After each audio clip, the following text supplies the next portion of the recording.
Erev Shabbat Shalom à tous, Shabbat Kodesh, Shabbat Parashat Dvarim. Ce Shabbat est aussi appelé Shabbat Chazon sur la Haftara qu'on va lire demain, Chazon Ishayahu Ben Amotz.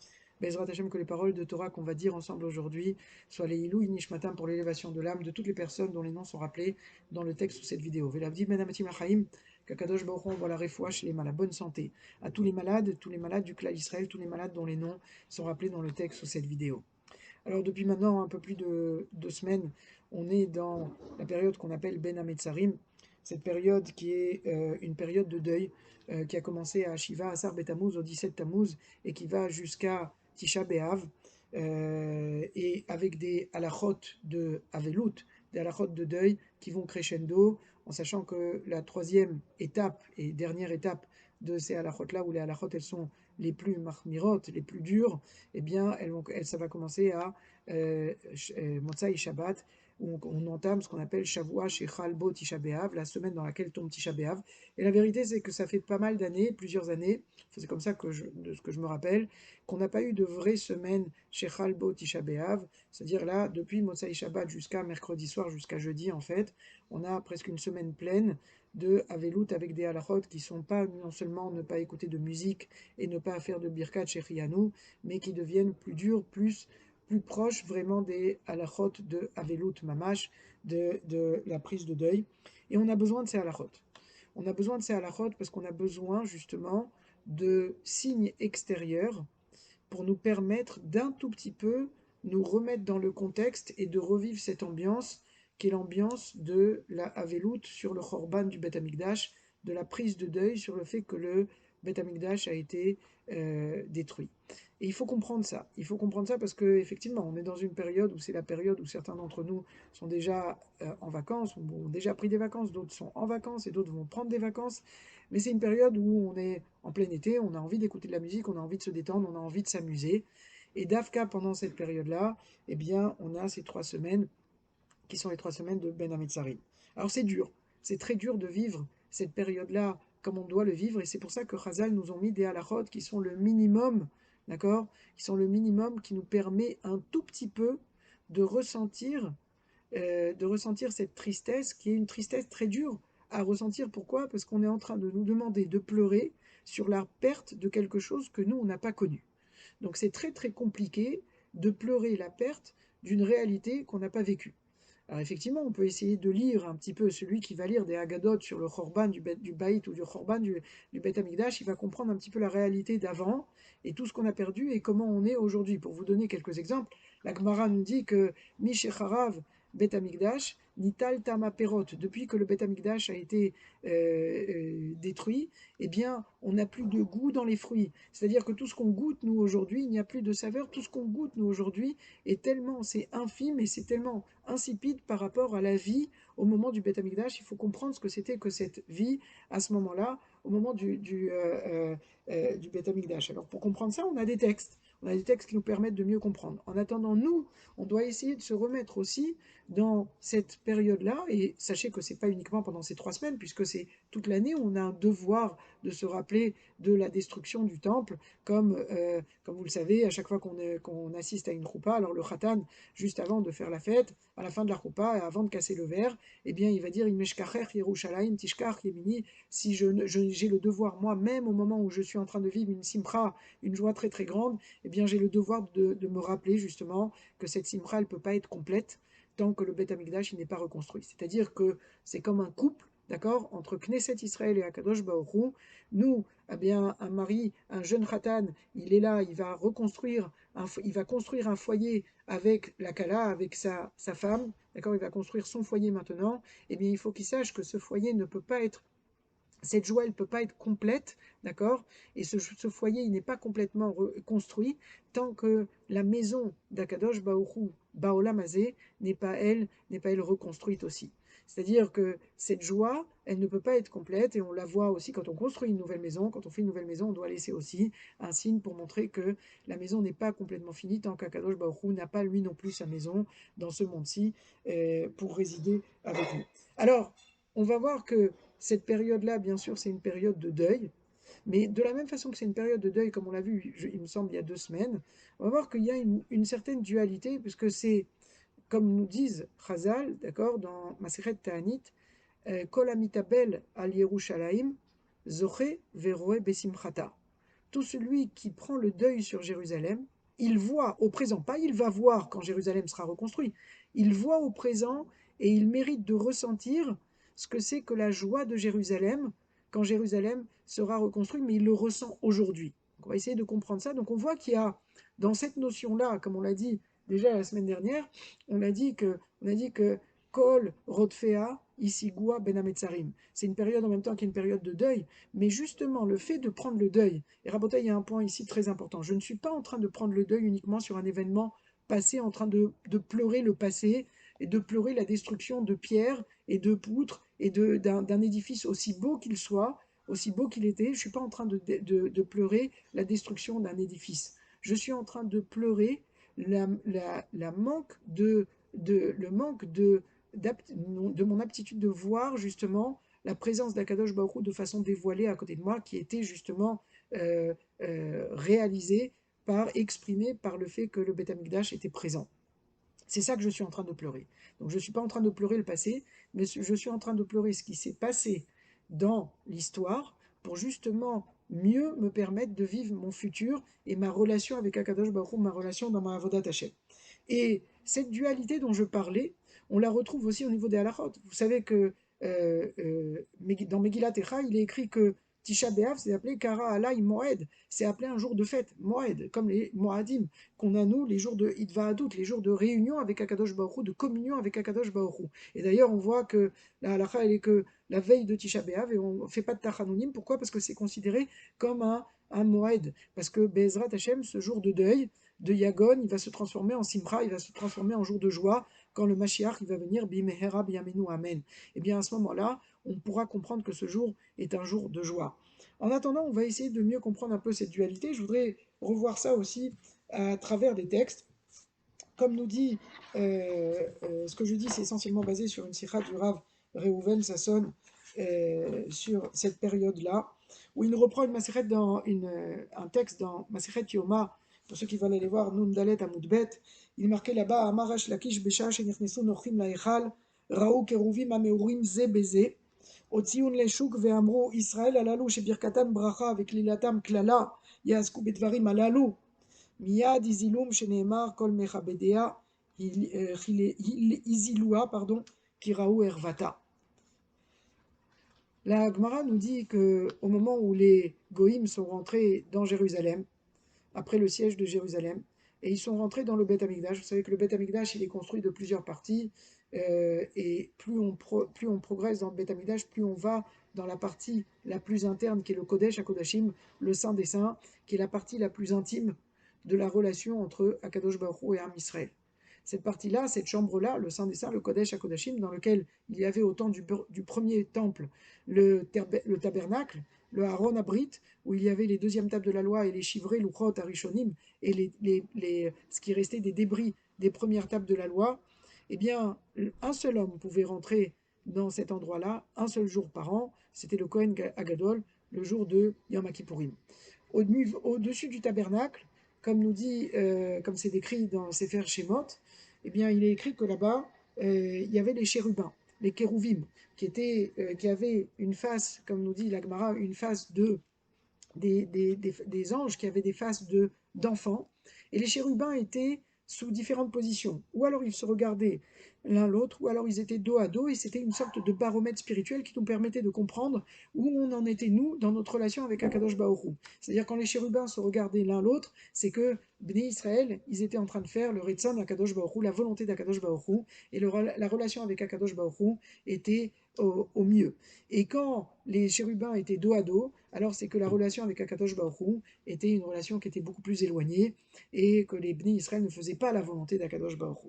Et là, la Gemara nous dit de façon étonnante qu'au moment où les Goïms ils sont rentrés dans le Beth Amikdash et ils ont été pillés et souillés le Beth Amikdash, eh bien ils sont rentrés dans la partie la plus intime, la partie la plus cachée, la relation la plus intime entre nous et Akadosh Baruch Hu. Et ils ont trouvé les chérubins, et ils sont venus les sortir sur la place du marché, et ils ont dit Israël alalouche et birkatam bracha avec lilatam klala. Voilà le peuple d'Israël que tout le monde connaît pour que ses bénédictions, tout ce qu'il bénit, eh bien, est béni et tout ce qu'il maudit va être maudit, eh bien, sachez que la chose la plus vénérée, la plus chère, la plus intime qu'ils ont en eux, d'accord, c'est quoi? C'est justement ces chérubins qui étaient enlacés l'un l'autre. Et bien sûr, ils ont dit ça pour porter les Bnei Israël en dérision. Et comme il est marqué dans Megillat Echa, Kol Mechabedea, Izilua, Kiraou, Ervata, tout le monde a vu à ce moment-là la partie la plus intime, d'accord, la nudité du peuple d'Israël, puisque c'est la relation vraiment, on parle de nudité ici, c'est la relation la plus proche, la plus intime qui est entre nous et Akadosh Baruch Hu, c'est cette relation-là. Alors il faut essayer de comprendre. La première chose, c'est que, a priori, on aurait dit que si on est au moment de la destruction du temple, c'est un moment où les Bnei Israël ne font pas la volonté d'Akadosh Baruch Hu, et s'ils ne font pas la volonté d'Akadosh Baruch Hu, on aurait dû voir les chérubins dos à dos et pas face à face. La deuxième chose, c'est qu'est-ce que ça veut dire que la nudité du Ham Israël à ce moment-là? Pourquoi on parle ici de nudité de Ham Israël? Comment la nudité, justement, elle est traduite par cette relation des chérubins à ce moment-là qui était d'Afka face à face, qui est surprenante, comme on vient de le dire.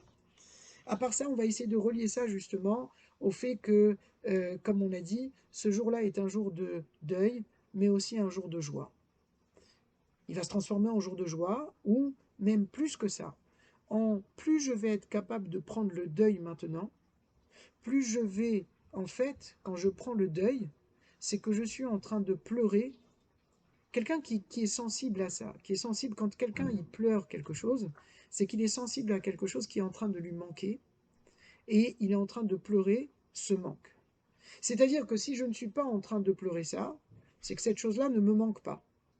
Donc en gros, si je ne suis pas en train de pleurer la destruction du temple, c'est que le temple et le fait que le temple ne soit plus là, et quand je dis le temple, c'est-à-dire que la présence d'Akadosh Baruch Hu, de façon dévoilée, ne soit pas perceptible, si je ne pleure pas ça, c'est que ça ne me manque pas. C'est que dans ma relation, moi, aujourd'hui, avec Akadosh Baruch Hu, le fait de le voir de façon dévoilée ne me manque pas. C'est-à-dire, je m'arrête dans ma relation avec Akadosh Baruch Hu, à mes mitzvot, à mes tfilot, mais je ne ressens pas le besoin de demander et de pleurer que ce soit quelque chose qui me manque à tel point, ça me manque à un point tel que j'en viens à pleurer, d'accord? Eh bien, si je ne suis pas à ce niveau-là, c'est que c'est pas mourgache, c'est pas quelque chose que je ressens. À l'inverse, Kol Amikabel al Yerushalayim zoche veroe besimchata. Tout celui qui, lui, est capable de ressentir ça, c'est qu'il comprend le manque qu'il a dans sa Avodat Hashem aujourd'hui, dans sa relation avec Akadosh Baruch Hu. Alors je voudrais vous prendre 2 minutes et faire le parallèle entre la relation qu'on a avec Akadosh Baruch Hu, qui est, comme on va le dire dans quelques heures dans les Chadodi, une relation entre Knesset Israël et son bien-aimé, avec cette relation d'un homme et d'une femme, d'un jeune couple qui vient de se marier. Quand ils viennent de se marier, qui est comparé au moment où les Bnei Israël ils ont reçu la Torah, ils ont dit Naase venishma. À Kadosh Baruch Hu, à ce moment-là, il y avait une euphorie, un enthousiasme qui fait que tout le monde était très très content et il y avait un amour qui était fait avec de la passion et après le jeune couple rentre chez lui dans son nouveau foyer. Le jeune couple rentre dans son nouveau foyer, on engage maintenant une vie au jour le jour dans une communion, dans une communication, qui est une communication de vivre tous les jours dans ma vie quotidienne avec mon bien-aimé auprès de moi et de vivre une vie commune où tout ce que je fais est commun avec ma femme ou avec mon partenaire des deux côtés. Eh bien, cette chose-là, au bout d'un moment, on peut s'installer très rapidement dans une habitude qui fait qu'on fait les choses de façon habituelle sans vraiment y réfléchir. Et au bout d'un moment, chas v'shalom, s'il n'y a pas de renouveau tout le temps dans cette relation-là, eh bien, on va s'installer dans un train-train qui fait qu'on fait les choses sans vraiment vibrer pour ces choses-là, mais je les fais sans même me poser de questions parce que c'est comme ça et parce que c'est ce que je dois faire. Jusqu'à un moment où cette communication entre l'homme et la femme, elle peut arriver un, un manque de communication. Elle va diminuer au fur et à mesure, elle peut arriver à un manque de communication.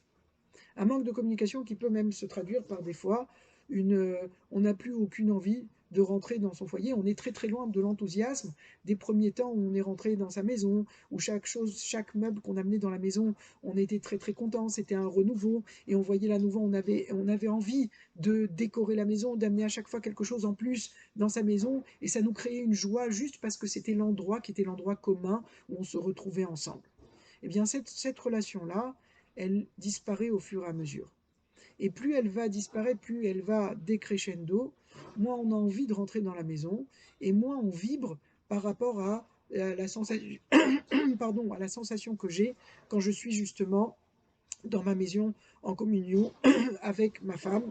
Et cette relation-là maintenant, je peux la prendre la transposer à la relation que j'ai avec Akadosh Baruch Hu. Vous avez bien compris la parabole, on est dans une relation où on va faire des mitzvot, on va faire des tfilotes, mais ces tfilotes, rabotailles et ces mitzvot-là, si je les fais à l'extérieur, sans vibrer de l'intérieur, comme nous dit le prophète, pardon, dans Ishaïa, dans le prophète Ishaïa, il y a marqué un peu plus loin, il y a marqué Befiv ou bisfatav kibduni velibo richak nimeni. Dans sa bouche et dans ses lèvres, il me respecte. C'est-à-dire de l'extérieur, il va dire des paroles qui sont des paroles respectueuses. Mais dans son cœur, il est déjà éloigné de moi. Ça veut dire quoi, Rabotai? Ça veut dire que c'est toujours la même notion qui revient. On est en train de s'installer dans ce qu'on appelle mitzvat anashim melumada, c'est-à-dire des mitzvot qu'on fait de façon automatique, sans vraiment vibrer pour ces mitzvot-là. Quand je suis plus en train de vibrer, c'est pas ce que Akadosh Baruch Hu veut de nous. Cette relation avec Akadosh Baruch Hu à ce moment-là, elle perd de son sens, et le foyer qui était le Beth Amikdash à ce moment-là, il perd de sa vie. Et quand est venu Nebuzaradan pour détruire le Beth Amikdash, alors la Gemara nous dit qu'il y a une bat-kol qui est sortie, une voix céleste qui est sortie à ce moment-là, et c'est marqué dans Sanhedrin, Tzadik Vav Amud Bet, qui a dit Kemar Tachun Tachanta Bet Saruf Sarafta. Tu es en train de moudre de la farine qui était déjà moulue, et tu es en train de brûler des poutres qui étaient déjà brûlées. C'est-à-dire au moment où Nebuzaradan il est venu détruire le temple, il n'y avait plus de présence d'Akadosh Baruch Hu, de Shrina, de façon dévoilée dans le temple. Parce que sinon c'était indestructible. Et qu'à ce moment-là, il faut qu'il comprenne, lui, Nebuzaradan, que c'est pas lui qui a détruit le temple, mais que c'était déjà détruit à ce moment-là. Alors qu'est-ce que ça veut dire pour nous? Ça veut dire que le temple, la destruction du temple, c'est la, c'est la traduction de façon extérieure d'une relation ou du manque d'existence d'une relation vivante entre les Bnei Israël et Akadosh Baruch Hu à ce moment-là, au niveau de la Pnimiout. C'est-à-dire que la destruction, ce qu'on voit dans la Chitzoniout, et c'est toujours le cas, n'est que la résultante de quelque chose qui a une origine bien plus profonde, bien plus spirituelle, une origine dans la Pnimiout des choses. La destruction du temple à l'extérieur n'est que le reflet ou l'aboutissement d'un processus qui a démarré bien avant, que le Rav décrit comme un processus de ce qu'on appelle Yovesh Pnimi, c'est-à-dire que c'est quelque chose qui, dans l'homme, d'accord, vient, ou dans le peuple d'Israël, vient d'habitude que tant qu'on voyait le temple, malgré qu'il y avait les prophéties, comme on va le lire dans notre Haftara demain, qui nous dit, le prophète, il dit, Mali Rov Zifrechem, est-ce que moi j'ai besoin de toutes vos offrandes? Si ce sont des offrandes où vous venez, où il n'y a pas le cœur, quand vous amenez l'offrande et vous amenez juste de façon automatique, ça va, le Akadosh Baruch Hu va dire par l'intermédiaire du prophète, je suis rassasié et j'ai pris en dégoût vos offrandes. Je ne veux plus de toutes ces offrandes-là. Ne venez plus fouler le patio du Beth Amikdash. Je ne veux plus vous voir. C'est des phrases très très dures à Botaï qui ont été dites avant la destruction du temple.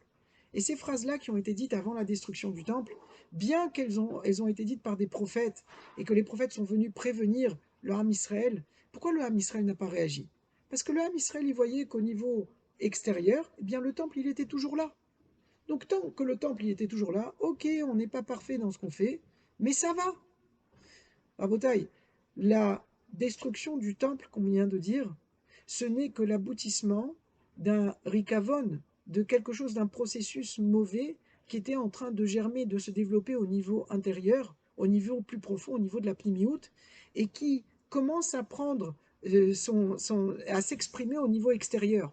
Quand ça s'exprime au niveau extérieur, c'est que déjà au niveau intérieur, c'est déjà pourri. Il y a quelque chose déjà qui ne va pas, quelque chose déjà qui est mécoulcal et qu'il faut réparer. Mais tant que nous, au niveau extérieur, on voit, on a l'impression que tout va bien, parce qu'on a encore le temple, et ben on se dit, bon, mais ça va. Il y a encore le temple, il y a encore les corbanotes, il y a encore la présence d'Akadosh Baoru au niveau extérieur. Donc, on n'est pas si mal que ça. À Botaï, à ce moment-là, le temple, il est détruit.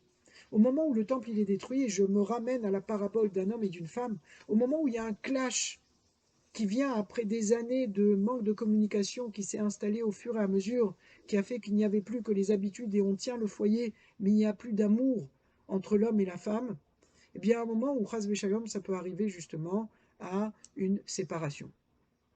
Au moment où on arrive à cette séparation, ça ne veut pas dire que l'homme il n'aime plus sa femme ou que la femme elle n'aime plus son mari. Ça veut dire qu'à ce moment-là, on a eu besoin de cette séparation justement à ce moment-là. Est-ce qu'on est au plus bas de la relation ou est-ce qu'à ce moment-là, on est en train de réaliser ce que j'ai perdu justement par le fait de cette séparation et qu'à ce moment-là, d'Afka, à ce moment-là, l'amour que j'ai et les ressentiments que j'avais qui me font revenir des années en arrière au moment où le couple était vivant et s'aimait, etc. Est-ce que ces sensations-là, elles ne sont pas en train de revenir à ce moment-là? Eh bien oui. C'est à ce moment-là, Chazal nous disent, c'est à ce moment-là, au moment où dans la Chitzoniout, je suis au plus bas, à ce moment-là, il y a un zik pnimi, il y a une étincelle au niveau pnimi qui fait qu'on se réveille. Parce que si au niveau de au niveau de la pnimiout, si c'était mekulkal, si c'était déjà abîmé au niveau de la pnimiout, et qu'au niveau de la chitzoniout, encore, il n'y avait pas encore, ça s'était pas traduit par un événement au niveau extérieur, on ne voyait rien, le Beth Amikdash était là, alors à ce moment-là, on ne se réveille pas.